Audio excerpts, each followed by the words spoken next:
Toute l'actualité politique et parlementaire, c'est le journal de 19h de Public Sénat. Bonsoir à tous. Voici les titres de ce jeudi. Le double jeu de Mittal dénoncé par les métallos de Florange et de plus en plus d'élus de gauche.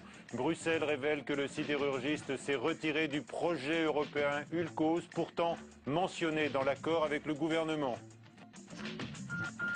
L'heure de la rigueur a sonné pour l'armée avec les pistes audacieuses du livre blanc. Des mercenaires du privé pourraient remplacer les militaires engagés sur les opérations extérieures.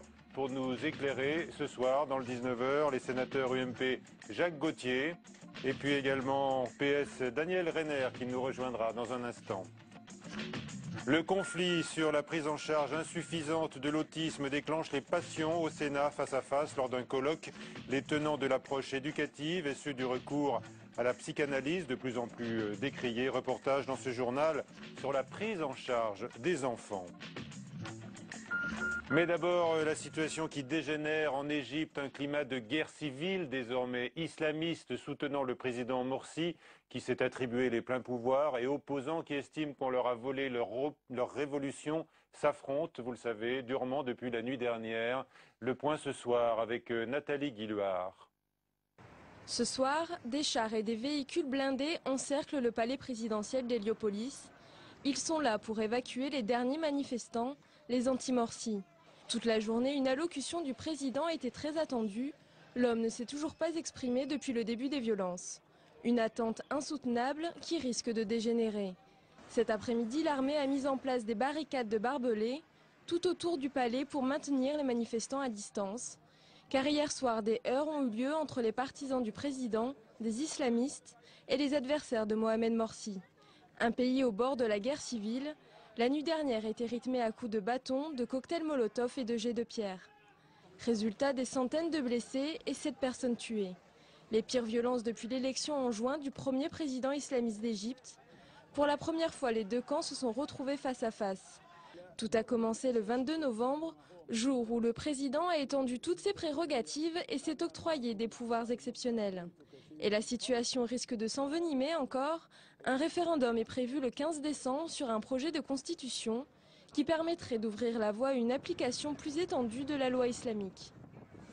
L'incompréhension et la colère montent encore d'un cran sur le dossier Mittal, déjà sur la défensive face au syndicat de Florange. Jean-Marc Ayrault a été rattrapé aujourd'hui par l'annonce par Bruxelles que le sidérurgiste s'était retiré d'un premier appel d'offres pour le projet européen Ulcos, une perspective pourtant qui figure noir sur blanc dans l'accord conclu avec le gouvernement. Un rebondissement donc dont le Premier ministre nie la portée, mais qui a pesé aujourd'hui ce matin lors de son entretien avec des élus de Moselle. La sénatrice socialiste représentante de l'aile gauche du PS, Marie-Noëlle Lienemann, demande ce soir au gouvernement d'engager effectivement la nationalisation de Mittal, alors que les syndicats annoncent l'occupation des hauts fourneaux. Le secrétaire national du PCF, également sénateur Pierre Laurent, se rendra lundi à Florange. Nicolas Hulot devient l'envoyé spécial du président de la République pour la protection de la planète. Les deux hommes se sont entretenus ce matin à l'Élysée. L'ancien animateur a souligné qu'il conservait toute sa liberté de parole. Sa mission est bénévole, a précisé de son côté l'Élysée. Une brève rencontre cet après-midi entre Jean-François Copé et François Fillon. Le rendez-vous du jour n'a en fait pas duré plus d'une demi-heure. Un nouveau tête-à-tête est prévu entre les deux hommes en début de semaine prochaine. Les Baumettes, prison aux conditions de détention effroyables. Le contrôleur général des lieux de privation de liberté dresse en effet un constat accablant sur l'état déplorable de la célèbre maison d'arrêt de Marseille. Surpopulation, violence, hygiène totalement négligée. Julie Hulin.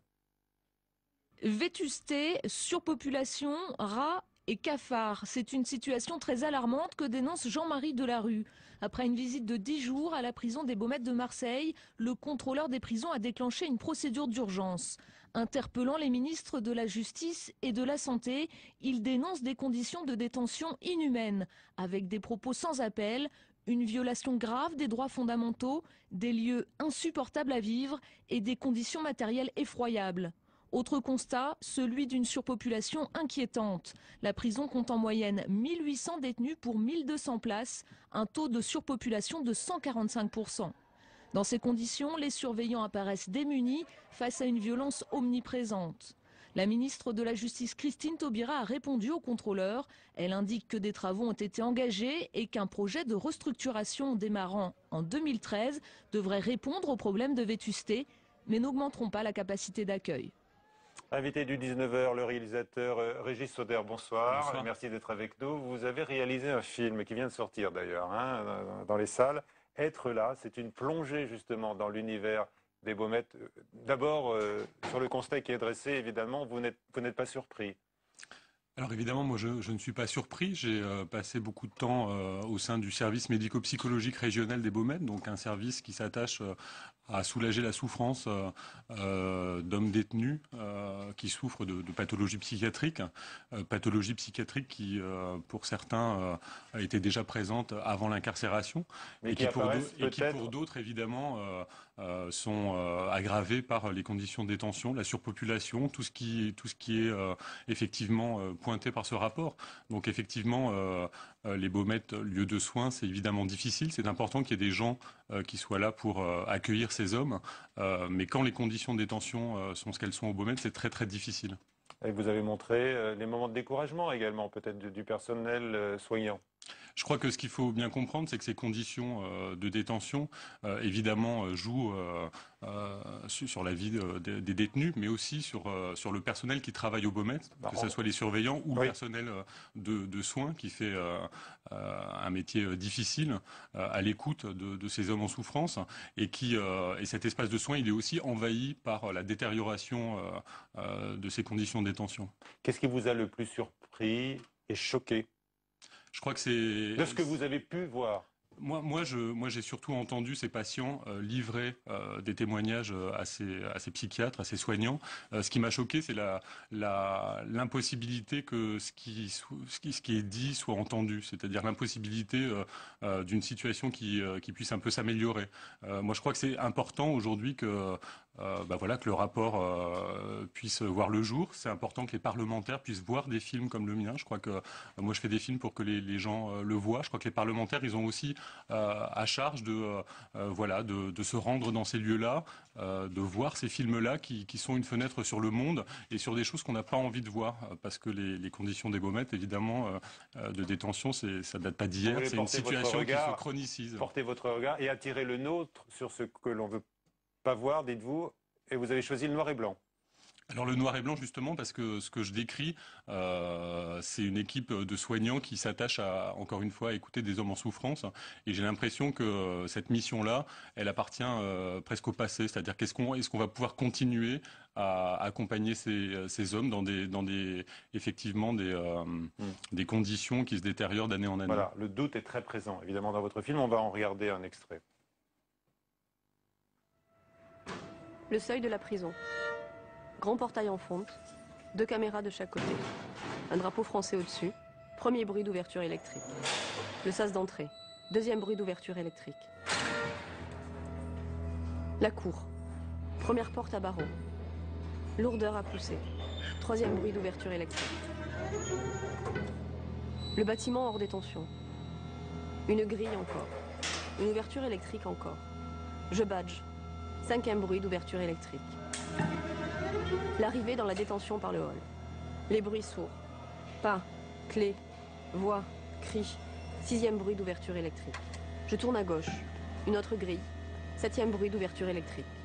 Alors il y a un travail de réalisation très fin et presque esthétisant, j'ai envie de dire. C'est un choix délibéré, malgré la dureté de ce qui ressort des images et des propos. C'est intéressant que vous ayez choisi cet extrait parce que précisément c'est une séquence qui est tournée en studio, parce que cette séquence qui était présente à l'écriture du film, c'est-à-dire l'entrée des soignants depuis la porte extérieure de la prison jusqu'à leur lieu de travail au fin fond du bâtiment de détention, j'ai pas pu le tourner. Donc on peut se poser la question pourquoi l'administration pénitentiaire n'a pas accepté qu'effectivement je suive cette psychiatre depuis la porte extérieure de la prison jusqu'à son lieu de travail. Peut-être parce qu'il y a des choses qu'on n'a pas envie de montrer.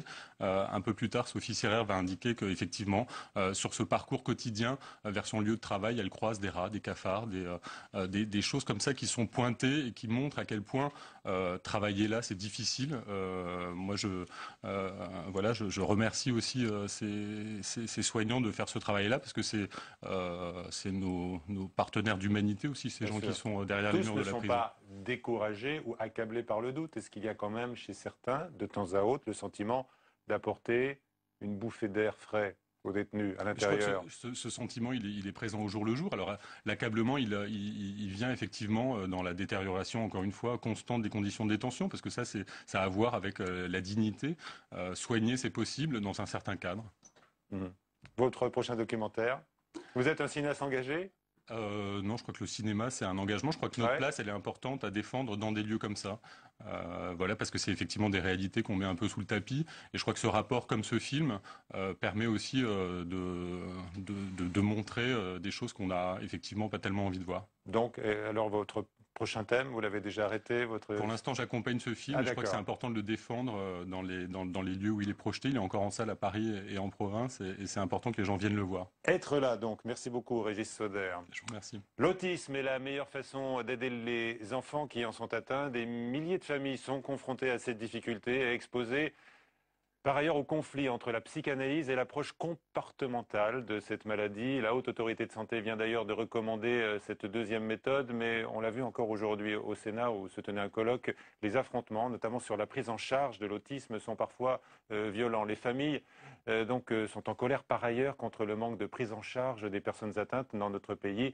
Flora Sauvage s'est rendue dans une structure associative du 11e arrondissement de Paris, la Future School, où l'approche justement comportementale est privilégiée. On y va ? Mauvais diagnostic, prise en charge inadaptée, déscolarisation, Sandrine a eu beaucoup de difficultés pour trouver une structure adaptée au handicap de sa fille Rachel. Aujourd'hui, Rachel est suivie à la Future School, une structure expérimentale innovante qui accueille des autistes à Paris. J'ai voulu la scolariser à l'âge de la maternelle dans la même école que sa sœur. Et en fait, c'était une enfant qui donc présentait déjà des troubles du comportement, qui ne supportait pas de rester assise dans la classe, etc. Ici, les enfants pris en charge dans cette structure reçoivent un suivi personnalisé. Le but, donner à ces enfants autistes les bases pour bénéficier d'une scolarisation en milieu ordinaire. C'est l'approche comportementale de l'autisme qu'on appelle aussi la méthode ABA qui vient des États-Unis. L'objectif du suivi, c'est qu'elle arrive à avoir des comportements plus adaptés donc à la société pour pouvoir s'intégrer soit en milieu scolaire, soit avoir des relations plus adaptées avec ses parents, ses amis. 600 000 enfants sont atteints d'autisme en France. Face à ce handicap, l'éducation nationale ne sait pas toujours apporter des réponses adaptées. Il y a encore beaucoup trop d'enfants autistes qui n'ont pas de prise en charge, qui ne sont pas scolarisés, des parents encore isolés. Donc en France, à l'heure actuelle, c'est plus possible, quoi. Inclure les enfants autistes en milieu scolaire ordinaire reste un enjeu de taille pour que ces enfants ne soient pas mis au banc de la société. Proposition choc, on va voir dans un instant avec nos invités si elles sont crédibles, pour une armée qui va devoir se serrer le ceinturon. Le livre blanc qui doit orienter la politique de défense jusqu'en 2019 va-t-il en effet briser certains tabous? L'abandon d'un sous-marin nucléaire par exemple, ou encore l'appel à des mercenaires privés. Simples hypothèses, s'est empressé de préciser aujourd'hui le ministère de la Défense, mais sommes-nous à la veille d'une révolution? Fabrice Cunet. Et si l'armée française externalisait certaines missions? La question est à l'étude dans un contexte de recherche d'économie. C'est le ministre de la Défense lui-même qui l'a évoqué il y a quelques jours. Il a évoqué cette problématique de ce qu'on appelle les sociétés militaires privées ou les entreprises de sécurité.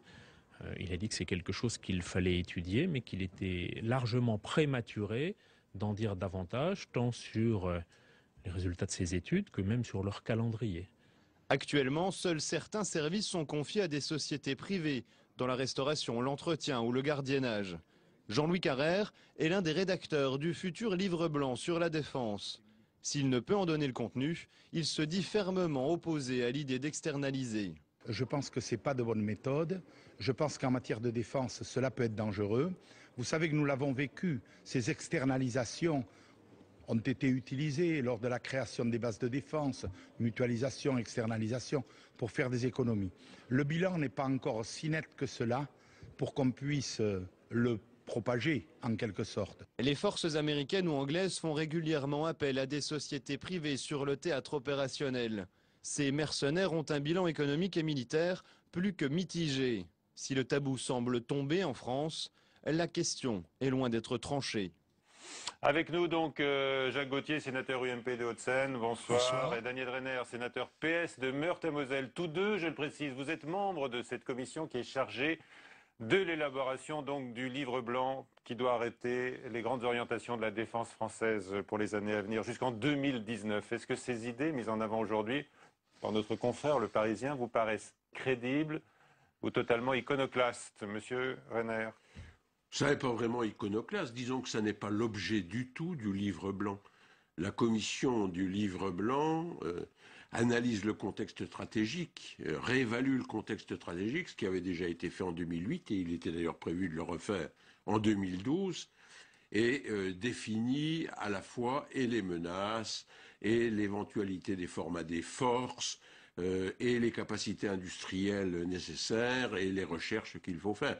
Et donc, on est plus dans d'ordre stratégique que sur des détails de ce type. Donc, les sociétés militaires privées, à ma connaissance, n'ont pas été encore à l'ordre du jour de cette commission du livre blanc. Il n'en a pas été question. Et si c'est une question qui se pose, et elle se pose en France je vais vous la depuis quelque poser, temps, je vous la pose, tiens. elle se pose depuis quelque temps, effectivement.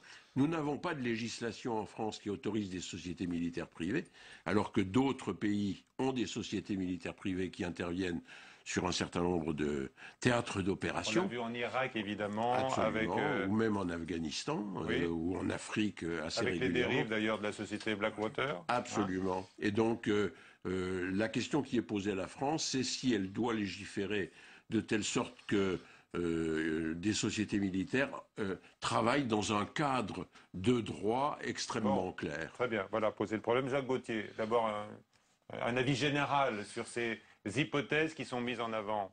Je crois que ce n'est pas des hypothèses, c'est vraiment de prétendues propositions. Et Elles comme le sortent d'où? disait à l'instant Daniel Ce sont bien Renner, des je crois membres qu'elles de reviennent à la RGPP ancienne, ou au rapport de la Cour des comptes, ou à certains experts qui partent dans tous les sens, mais les 45 membres de la commission de révision du livre blanc actuel ne se sont jamais prononcés ni sur les sociétés militaires privées, ni sur la suppression de fanfares ou de cavalerie à Fontainebleau. C'est pas du tout le même niveau. Comme le disait un instant mon collègue, nous travaillons dans le stratégique, non pas à 2019, mais pour les 15 à 20 ans qui viennent. Oui, oui. Mais il y a quand même Quelle bien place le la problème... France veut tenir dans le concert des nations pour les 20 ans qui viennent? D'accord, mais on peut prendre le problème par l'autre bout, si je peux me permettre. C'est-à-dire, comment va-t-on faire pour réduire tous les ans le budget de l'armée française d'1 milliard d'euros? Mais personne pour l'instant n'a dit qu'il était prévu de le réduire d'1 milliard d'euros. Nous sommes dans un environnement budgétaire difficile et il est évident que Bercy envisage de réduire le budget de la défense pour les années qui viennent, et notamment pour ce qu'on appelle la loi de programmation militaire, qui portera et qui transcrira dans le pratique et dans le détail les orientations qu'aura fixées le livre blanc. Il faudra bien trouver des économies. Il va falloir trouver des économies, mais il faut aussi prendre en compte, si je peux me permettre, l'ambition de la France. Quel rôle voulons-nous jouer dans le monde? Quels sont les risques encore jouer le rôle que le président de la République et l'exécutif voudra que notre pays joue? Quels sont les risques, les menaces auxquelles nous pouvons être confrontés? Et elles devront être prises en compte dans la réflexion que nous conduirons. Quelles sont aussi les évolutions que l'on veut donner à nos territoires d'outre-mer? Est-ce qu'on veut continuer à être présent de façon efficace, réelle auprès de nos territoires ultramarins? Tout cela devra être pris en compte, d'autant que nous avons... des questions que vous suggérez, là, on se dit combien la facture en face? D'autant que nous avons aussi des alliances, l'OTAN, l'Union européenne, mais aussi des contrats de défense avec des pays. On peut s'arrêter un instant sur l'idée des mercenaires privés, d'abord sur le principe. Est-ce que vous pensez que c'est simplement négociable? Oui ou non? Daniel. Le droit français ne l'autorise pas pour l'instant. Ceci dit, on peut changer la loi. Cela existe. Cela existe. En France? Non, pas en France. Cela existe à l'extérieur. Et donc, naturellement, nous allons devoir nous adapter et nous poser cette question. Les parlementaires... La question les députés, est légitime. Question légitime, oui, question légitime. C'est une question... Alors, naturellement, il n'est pas question d'utiliser des sociétés militaires privées pour remplacer des combattants. Il s'agit de vigiles, il s'agit de surveillance. Ah non, mais là on parle de mercenaires pour faire la guerre, notamment sur les théâtres d'opérations extérieures. Il s'agit de ça. Il n'est pas question de mercenaires. On a parlé du modèle qui peut être conçu comme un contre-modèle américain. Non, il n'est pas question de mercenaires dans cette affaire-là. Je crois que c'est une pure invention. Oui. Autant on voit que certains parlementaires par le passé se sont posé la question à travers un rapport précis des sociétés militaires privées. Mais la France n'a jamais envisagé de confier les opérations extérieures à des mercenaires. Ah, pour citer encore le Parisien ce matin, il y avait quand même un haut gradé, un officier qui était cité, un général de mémoire, qui disait « c'est peut-être pas mal les mercenaires privés, parce qu'au moins quand ils sont morts au combat, eh bien la population n'est pas émue ». Oui, c'est ce qu'on a dit des professionnels par rapport à la conscription, et c'est ce qu'on dit des légionnaires par rapport aux soldats traditionnels. Non, la France n'a jamais envisagé ce genre de choses. Par contre, pour prendre l'exemple pratique, et qui n'est pas du tout du niveau du livre blanc, mais qui sera peut-être un jour du niveau législatif, on voit que nous embarquons des commandos marines pour protéger des bâtiments au large de la Somalie, des bâtiments civils. Or, alors que beaucoup de pays étrangers, d'armateurs étrangers, font appel à des sociétés privées qui fournissent quelques éléments qui sont à bord pour protéger le bateau le cas échéant. Est-ce que dans le futur, ce genre de service pourra être rendu par des sociétés extérieures, sachant que nous savons que des Français qui ont une expérience militaire se sont engagés ou travaillent dans des sociétés sous pavillon anglo-saxon. Est-ce que ce genre de possibilité devrait être accordé ou pas? Mais ce n'est pas du tout le livre blanc, et je crois qu'il ne faut pas du tout mélanger les genres. C'est déjà une source de reclassement pour des militaires français, vous nous dites, à l'étranger. C'est déjà le cas. C'est déjà le cas. Ça existe, oui. Alors, on évoque aussi la suppression de l'un de nos sous-marins nucléaires. On passerait de 4 à 3, avec comme conséquence directe, c'est qu'on ne serait plus présent tous les jours en opération. Moi, je pense qu'il faut rester, si vous voulez, sur l'engagement du président de la République dans cette affaire. La commission du livre blanc, elle est en train de fournir un document au pouvoir politique, en la circonstance, le président de la République qui est le chef des armées, et qui va prendre toutes les décisions nécessaires. Mais il a fixé à cette commission un cadre au travers d'une lettre qui a été adressée à son président et qui est très claire. En particulier sur le plan de la dissuasion nucléaire, l'affaire est entendue.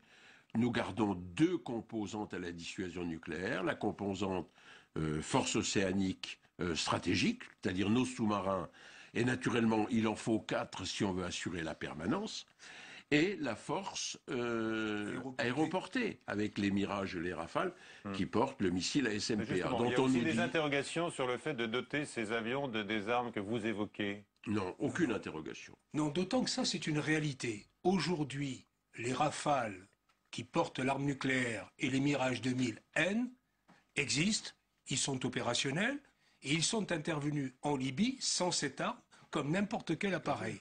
De même que les avions ravitailleurs dont ils ont besoin pour des missions de pénétration et de tir d'armes nucléaires, ils en ont aussi besoin, comme tous les avions français, pour intervenir en Libye ou ailleurs. Mais le retrait des troupes françaises combattantes d'Afghanistan, qui est engagé désormais, qui était engagé auparavant et qui se poursuit en s'accélérant. Voilà. Est-ce que ça ne préfigure pas justement un rétrécissement des moyens d'intervention extérieure? Non, pas du tout. Non. C'est une décision qui a été prise par un engagement lors de la campagne présidentielle, qui anticipe très peu la date qui était prévue, qui est de 2014. C'est vous qui le dites. Vous qui êtes un soutien du chef de l'État, vous dites que finalement c'était peu ou prou ce qui était prévu, quoi. À un an près. À un an près, oui. 2014. Et on n'est pas les premiers. Les Canadiens sont sortis, les Hollandais sont sortis également. Et actuellement, l'OTAN prépare sa sortie d'Afghanistan. Nous n'avons pas vocation à rester éternellement en Afghanistan. Si je peux revenir un instant sur les sous-marins nucléaires lanceurs d'engins, parce que je crois qu'il ne faut pas laisser penser à nos concitoyens, aux téléspectateurs qui nous regardent, qu'on peut supprimer un SNLE comme ça. Nous avons 4 sous-marins nucléaires lanceurs d'engins qui sont dotés de missiles, et on est en train de leur adjoindre ce qu'on appelle le missile M51, et ces sous-marins existent. La question pourra se poser à échéance 2025-2030, lorsqu'on aura à les remplacer. Pour l'instant, ils sont là. Donc ce n'est pas là que Bercy pourra faire des économies, Alors, si je je peux vous me propose permettre. de regarder la question du nouvelops.com, partenaire du 19h, au sujet justement de la défense militaire. Est-ce que la France a encore les moyens de se défendre? Oui à 51%, non à 44%. Jacques Gauthier, vous disiez, les menaces sont toujours là, elles sont réelles, mais on dit qu'elles changent totalement de nature et que par exemple, pour lutter contre le terrorisme, ce n'est pas la forme actuelle de la défense qui convient. Alors, pardonnez-moi. 2008, le livre blanc a insisté avant tout sur le terrorisme. C'était l'après 2001, les attentats du 11 septembre, et il y avait Ben Laden. Aujourd'hui, le terrorisme est plus régionalisé, et on voit en effet que les réponses militaires sur le terrain ne sont pas forcément la réponse adaptée. Par contre, il est évident qu'une grande partie des possibilités que nous avons, on l'a vu en Côte d'Ivoire, on l'a vu en Libye, continue ou en Afghanistan, à s'appuyer sur un outil de défense qui est dimensionné au plus juste, avec des équipements de qualité, fournis par une industrie de défense de haut niveau en France. Nous avons la chance de pouvoir avoir le spectre des matériels dont nous avons besoin, en nombre réduit certes, mais nous pouvons y répondre. Notre devoir, nous parlementaires, dans le cadre de la commission du livre blanc, et bien au-delà, lorsque nous aurons à voter la loi de programmation militaire, et lorsque chaque année nous voterons les lois de finances, ça sera de défendre le budget de la défense pour qu'elle garde le niveau d'1,5 du PIB. Bon, mais ça vous arrive d'être en désaccord tous les deux? Assez rarement, mais la défense fait l'objet d'un consensus national dans ce pays. Et les spécialistes des questions de défense sont rarement en désaccord sur le fond. Il peut arriver que sur Vous êtes aussi d'accord sur l'idée qu'il faut faire des économies? C'est une nécessité absolue. C'est une nécessité absolue. La question qui se pose au livre blanc et qui se posera demain à la loi de programmation militaire, dans un environnement contraint, comment réussir à maintenir nos capacités? Merci beaucoup, messieurs, de cet éclairage qui tranche avec les gros titres de la presse ce matin, on l'a vu. Méfiez-vous des gros titres. Alors, parlons d'autre chose maintenant avec les hommages qui se sont multipliés toute la journée, bien sûr, pour saluer le géant de l'architecture, le Brésilien Oscar Niemeyer, qui est mort à 104 ans. On lui doit quelques 600 bâtiments à travers le monde. Brasilia, bien sûr, la capitale de son pays. En France, son œuvre la plus célèbre, la plus marquante, caractéristique de son style tout en courbe, est le siège du Parti communiste, place du Colonel Fabien. Niemeyer était aussi, rappelons-le, un inlassable militant communiste. Jérôme Rabier.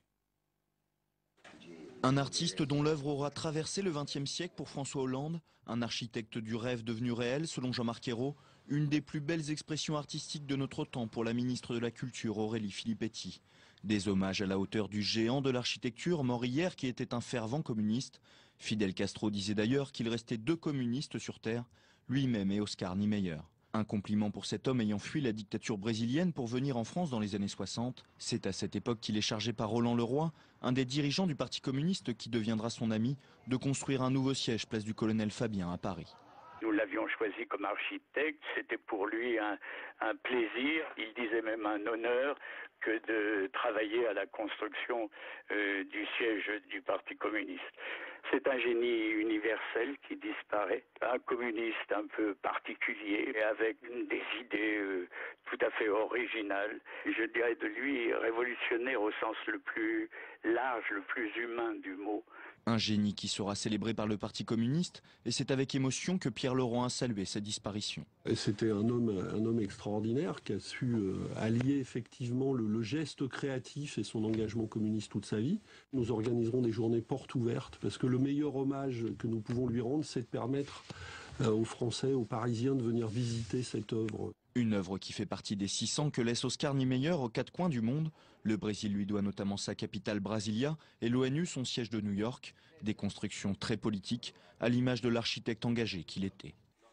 Voilà, donc et on n'oublie pas la Maison de la Culture du Havre. Dernière information, 150 parlementaires, dont de nombreux sénateurs, sénatrices, ont signé un appel pour que la jeune Pakistanaise Malala Yousafzai soit candidate au prix Nobel de la paix. Malala avait 12 ans quand elle défendait, vous le savez peut-être encore, sur son blog, le droit des filles à aller à l'école. Elle a été la cible d'une attaque des talibans en octobre dernier. C'est la fin de ce journal. À 22h, Sonia Mabrouk pour la prochaine édition. À suivre, pile et face sur la chaîne parlementaire Assemblée nationale. Bonsoir.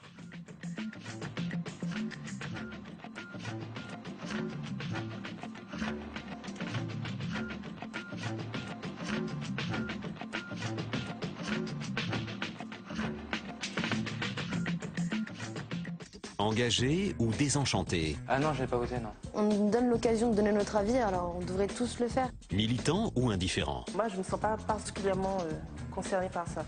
Les jeunes prennent la parole. Sandra Freeman aborde avec eux les fondements et les enjeux de notre démocratie. Vous savez depuis quand on a le droit de voter? Qu'est-ce que tu en penses? Je pense que dans cette société, les rituels, oui, sont très importants. Génération République, c'est sur les chaînes parlementaires, ce soir à 23h.